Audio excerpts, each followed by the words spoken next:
بسم الله الرحمن الرحيم والفجر وليال عشر والشفع والوتر والليل إذا يسر هل في ذلك قسم الذي حجر ألم تر كيف فعل ربك بعاد إرم ذات العماد التي لم يخلق مثلها في البلاد وثمود الذين جابوا السحر بالواد وفرعون ذي الأوتاد الذين طغوا في البلاد فأكثروا فيها الفساد فصب عليهم ربك سوط عذاب إن ربك لبالمرصاد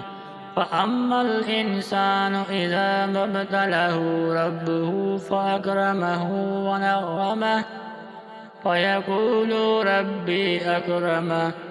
وأما إذا ما ابتلاه فقدر عليه رزقه فيقول ربي أهانان كلا بل لا تكرمون اليتيم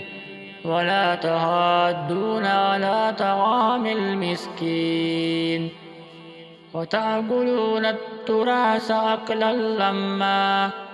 وتحبون المال حبا جما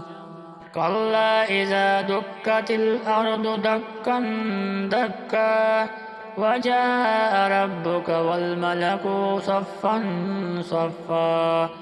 وجيء يومئذ بجهنم يومئذ يتذكر الإنسان وأنى له الذكرى يقول يا ليتني قدمت لحياتي فيومئذ لا يعذب عذابه أحد ولا يوثق وثقه أحد يا أيتها النفس المطمئنة ارجعي إلى ربك راضية مرضية فادخلي في عبادي وادخلي جنتي.